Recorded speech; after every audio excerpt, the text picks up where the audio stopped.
Olá, eu sou o professor Alan, professor de Língua Portuguesa Gramática. Vamos continuar falando sobre escrita, palavras e formas. E na aula de hoje nós veremos semântica, sinonímia e antonímia, polissemia, homônimos e parônimos e figuras de linguagem.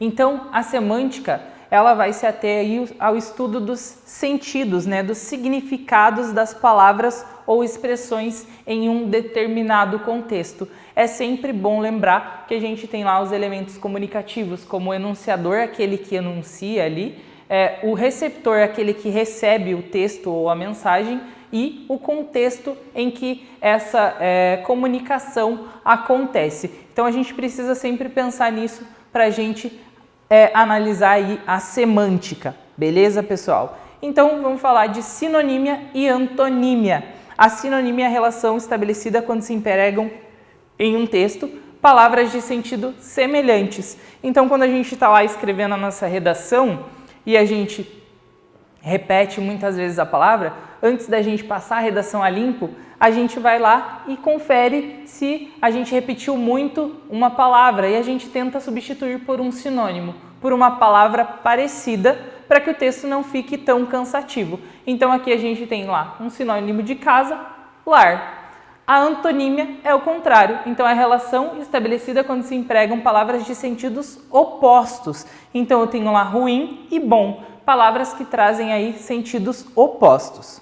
Então aqui dois exemplos. Um objeto construído à espera de um uso familiar, em que as relações do plano físico e a troca emotiva de seus moradores possam fazer da casa um lar. Então eu tenho palavras sinônimos, tá? Palavras sinônimas. Lembrando que na língua portuguesa a gente não vai ter um sinônimo perfeito, uma palavra perfeita que vai, poder ser substituída sempre. A gente tem ali palavras parecidas, com sentidos parecidos, que a gente vai empregar de acordo com o contexto, tá? Em alguns contextos eu consigo empregar, em outros não, tá?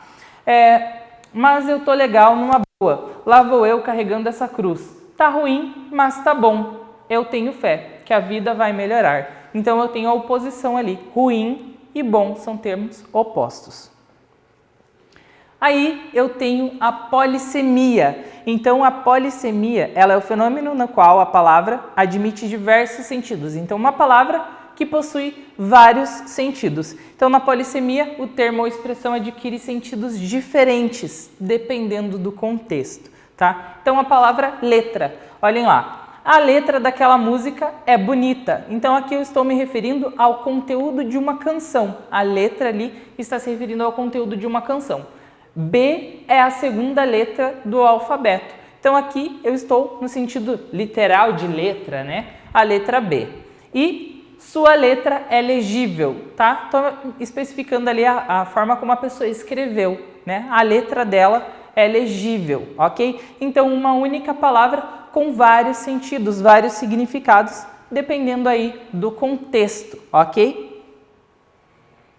E temos também a homonímia. Então, a homonímia consiste em palavras da mesma pronúncia, mas com significados diferentes. Então, vamos analisar aqui.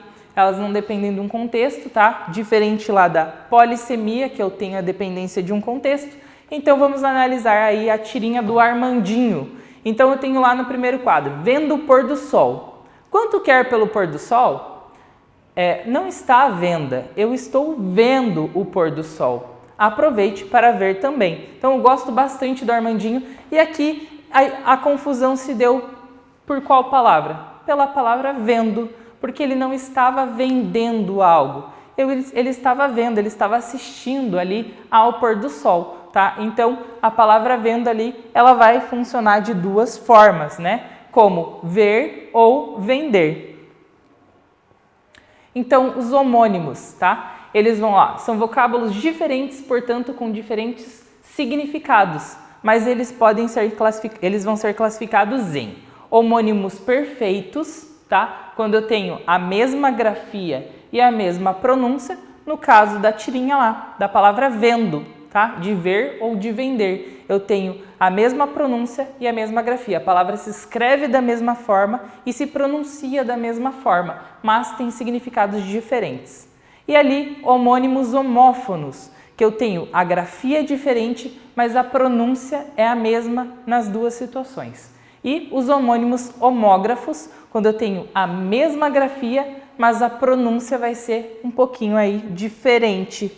Então vamos dar uma olhada nos homônimos perfeitos, que eu tenho a mesma grafia e a mesma pronúncia.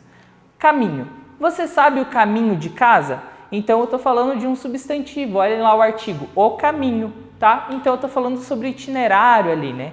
E na segunda, eu caminho todos os dias. Então ali é o verbo, né? Que se refere a caminhar, né? Ao ato de caminhar. Então eu tenho mesma pronúncia e mesma escrita, por isso um homônimo perfeito, mas as palavras têm sentidos diferentes ali. Leve. Eu posso levar esta caixa porque é leve. Adjetivo com pouco peso. Ou você quer que alguém leve as suas coisas? Ali eu estou falando do verbo levar. Então eu tenho alteração ali de classe gramatical, ok? Mais uma tirinha do Armandinho. O senhor é paciente? Costumo ser, mas foram 2 horas esperando, no calor e sem gibi. A minha paciência se foi faz tempo. Então aqui eu tenho a palavra paciente, tá? E olha lá, ela vai significar o indivíduo que se encontra sob cuidados médicos, que é o substantivo, no caso ao que se referiu aqui o médico ou o enfermeiro, e o que tem paciência, que é o que o Armandinho entendeu, tá? No sentido de ter paciência, que aí seria um adjetivo, ok? A gente tem também os homônimos homófonos, grafias diferentes e mesma pronúncia, então acento e acento. Olhem lá, acento com C, a palavra estômago tem acento circunflexo, sinal gráfico, tá? Opa, aqui acento circunflexo, daí seria esse, né? O sinal gráfico, beleza? E acento com 2 S se refere ao lugar de sentar, né? A cadeira, o lugar. No ônibus cedi meu assento ao idoso. Então eu tenho a mesma pronúncia, mas a forma como a palavra é escrita é diferente, tá? E aí eu tenho lá, aqui mais um exemplo do Armandinho. Adoramos cestas e adoramos cestas. As palavras são pronunciadas da mesma maneira, mas a escrita e o significado são diferentes. Então, cesta no primeiro quadro, lá eu me refiro ao recipiente onde se guardam ou se transportam várias coisas. Cesta, lá no segundo quadro, que é o último aqui, ele se refere ao repouso depois do almoço e um intervalo de tempo referente às horas de maior calor do dia. E ele está deitado ali no sofá, descansando depois do almoço. E adoramos cestas, ali é o exemplo do meio, forma reduzida da palavra sexta-feira, né? Então aqui, ó, tá se preparando para ir para a piscina. Ainda em homônimos homófonos, tá? A gente tem lá as palavras. Opa, aqui as palavras sessão, sessão e sessão. Então grafia diferente, mas mesma pronúncia, tá? Então essas palavras aqui a gente sempre se confunde. Qual utilizar? Sessão para quê? Quando que eu utilizo essas palavras e como que eu escrevo? Então, sessão ali com 2 S's, ela indica o intervalo de tempo de duração de uma atividade. Então, sessão de cinema, sessão de fotos, tá? Sessão com C cedilha ali é a parte subdivisão de um todo. Então, quando eu indico lá para vocês exercícios da sessão praticando, é daquela parte somente, tá? Daquela parte de um todo. E sessão com C ali e 2 S's é o ato de ceder, dar ou entregar. Então, sessão de cinema, sessão eleitoral ou sessão de loja, uma parte da loja, né? E sessão de direitos e sessão de crédito, ok? Agora vamos para os homônimos homógrafos, tá? Que eles têm a mesma grafia, mas pronúncias diferentes. Então, olhem lá, a palavra almoço, tá? O almoço de domingo estava delicioso. Então, eu tenho um substantivo, estou me referindo à refeição. E hoje eu almoço com você. É o verbo almoçar. Percebam que na primeira eu digo o almoço. E na segunda, almoço. Almoço, almoço. Então, a pronúncia fica um pouquinho diferente, tá? Então, quando eu me refiro ao substantivo, é almoço. E quando eu me refiro ao ato de almoçar, né, o verbo, é almoço. E aí a gente vai ter lá jogo. Você gosta desse jogo de computador? É um substantivo que se refere ao divertimento, né? Que vocês sabem muito bem. Ou quando eu tenho o verbo jogar. Eu jogo futebol todos os dias. Então, jogo e jogo têm pronúncias diferentes, tá? Agora, a gente vai ver lá os parônimos, tá? Então, os parônimos, eles são termos que se parecem na forma, mas não têm o mesmo significado. Então, aqui a gente está falando de palavras que são parecidas, mas significados diferentes, tá? É muito comum que, às vezes, a gente acabe empregando ali uma com sentido da outra, por não saber ali escreve eminente ou iminente. Então, eles trazem sentidos diferentes de acordo com a escrita. Então, eminente é superior e iminente é algo que está prestes a acontecer. Tráfego, grande atividade, e tráfico, comércio ilegal. Discriminar é inocentar e discriminar é diferenciar. Então, a gente tem que tomar bastante cuidado, porque são palavras muito parecidas. E agora, a gente vai ver lá as figuras de linguagem. Então, as figuras de linguagem, elas são lá os recursos linguísticos que a gente utiliza ali na linguagem oral, escrita, tá? Para aumentar a expressividade da mensagem, daquilo que a gente quer transmitir, tá? Então, vamos lá. Comparação. O próprio nome já diz, eu estabeleço lá uma comparação. Então, ocorre a comparação de elementos que apresentam uma característica semelhante, tá? Então, eu tenho sempre aqui, eu tenho os conectivos como, feito, tal qual, que nem, igual a. Então, vamos dar uma olhada no exemplo. Na maior manifestação antigoverno realizada em Brasília, desde o ano passado, o juiz federal Sérgio Moro, responsável pela Operação Lava Jato, foi tratado como herói. Olha só aqui o meu conectivo ali. Como? Então, aqui eu tenho uma figura de linguagem de comparação. Agora, eu tenho uma de metáfora. Então, a metáfora ela também acontece aqui por meio de uma comparação, mas ela trabalha a linguagem de uma forma peculiar. Então, ela utiliza palavras ou expressões sem ser óbvio. Então, aqui eu tenho um poema lá do Manuel Bandeira, tá? E aqui eu trouxe na representação da tirinha do Armandinho. Então, vi ontem um bicho na imundície do pátio, catando comida entre os detritos. Quando achava alguma coisa, não examinava nem cheirava, engolia com voracidade. O bicho não era um cão, não era um gato, não era um rato. O bicho, meu Deus, era um homem, tá? Então, aqui eu faço a comparação de um bicho, né, com um homem que está ali em situação de rua, tá? Então, esse é o uso da metáfora, não foi tão explícito como no caso anterior. Aí eu tenho lá a metonímia, que é quando eu tenho a substituição de algumas palavras por sentidos próximos. Então, eu posso trocar o efeito pela causa, a parte pelo todo, o autor pela obra, a marca pelo produto. Então, eu não preciso de Gillette. Gillette é a marca, né? Então, substitui a marca Gillette pelo produto, lâmina de barbear. E no outro caso, estou lendo Machado de Assis. Na verdade, quando a gente lê a obra dele, né? Não ele, né? Ele é o autor da obra. Então, isso é a metonímia, ok? A antítese é quando ocorre, quando se aproximam palavras e expressões de sentidos opostos. Então, tem que sempre pensar em palavras de sentidos opostos, é o uso da antítese.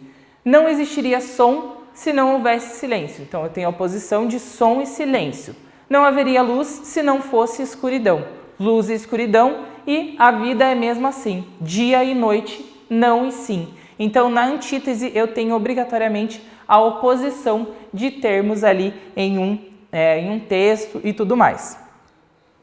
O paradoxo, ele vai ocorrer a associação de conceitos contraditórios. Então, não é uma mera representação, por exemplo, como na antítese, que eu tenho termos opostos. Eu tenho conceitos contraditórios na representação de uma só ideia, passível de ser real ou não. Então, vamos lá. Já estou cheio de me sentir vazio. Meu corpo é quente e estou sentindo frio. São termos contraditórios. Como que o corpo vai ser quente e vai sentir frio ao mesmo tempo? Então, eu tenho ali um paradoxo. Ou, na última, por exemplo, é ferida que dói e não se sente. Como que dói e eu não sinto? Né? Ou é um contentamento descontente, ok? Então, esse é o paradoxo. Conceitos contraditórios. Aí a ironia, então através da ironia transmite-se de forma intencional o oposto do que se pretende realmente transmitir, visando satirizar uma determinada situação, tá? Então aqui as mães utilizam muito a ironia, né? Fale mais baixo, lá da esquina ainda não dá para ouvir, tá? E quebra tudo. Geralmente quando você faz alguma coisa, bate a porta, sua mãe grita lá, isso, quebra tudo. Ela não quer que você quebre, né? Ela está sendo irônica com você, tá? Então essa é a ironia. O eufemismo eu utilizo para abrandar uma palavra, uma expressão. Então ali eu vou atenuar a carga de uma palavra ou de uma expressão por meio da substituição, né, por outra ideia menos penosa. Então aqui a gente tem uma tirinha lá. Ok, vamos começar o brainstorm para nosso documentário sobre humanos. Quanta diversão! Primeiro, qual será nosso objetivo com o filme? Denunciar a decadência de uma raça? Que tal narrar poeticamente o desafio dos seres racionais mais frágeis do planeta diante do apocalipse? Eu falei quase isso. Então eu tenho aqui, né, estou abrandando este enunciado. Temos a gradação, então eu vou ocorrer a intensificação ou suavização progressiva da mesma mensagem. Então, através do encadeamento crescente ou decrescente. Olhem só, aqui, ali, em qualquer lugar. Nesse mundinho de Deus, cá estou, eu, lua cheia de mel. Olho para o céu, meu sol continua lá, e eu aqui, para lá e para cá, aqui, ali, em qualquer lugar. Tá? E outro exemplo, não pedia muito a ele, só queria uma carta, um telefonema, um olá. Então, eu tenho uma gradação. A hipérbole consiste no exagero de algo. Então vamos dar uma olhada ali nos exemplos. Morro de saudades do meu lar. Chorava rios de lágrimas. Ele bebeu 1000 litros de uísque naquela noite. Então eu tenho o exagero aqui na hipérbole. Aí eu tenho lá prosopopeia ou personificação. Se atentem ali à palavra personificação. Então ocorre a atribuição de características, sentimentos e ações humanas a seres inanimados ou irracionais. Então, as ruas desse lugar conhecem bem. Então, a rua pode conhecer alguém? Não, tá? Então, essa é a figura de linguagem personificação. Eu estou atribuindo uma característica humana a algo inanimado, tá? Ou as casas desse lugar se lembrarão. A casa não tem capacidade de lembrar de nada, tá? Mas eu utilizo aqui no sentido poético. Então, personificação ou prosopopeia.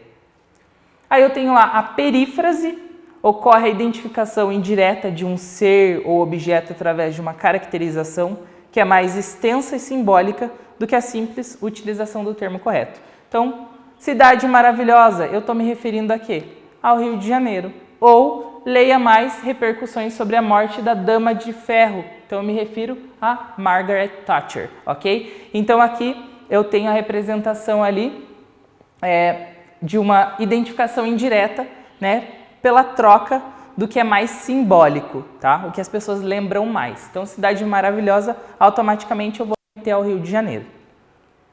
E aí, por fim, as atividades para a casa de vocês. O Praticando Exercícios do 1 ao 7, páginas 50 a 52. Desenvolvendo Habilidades e Exercícios do 1 ao 9, páginas 52 a 54. E os exercícios complementares do 1 ao 10, páginas 54 a 57. Pessoal, a aula de hoje seria isso e até a próxima aula. Tchau, tchau!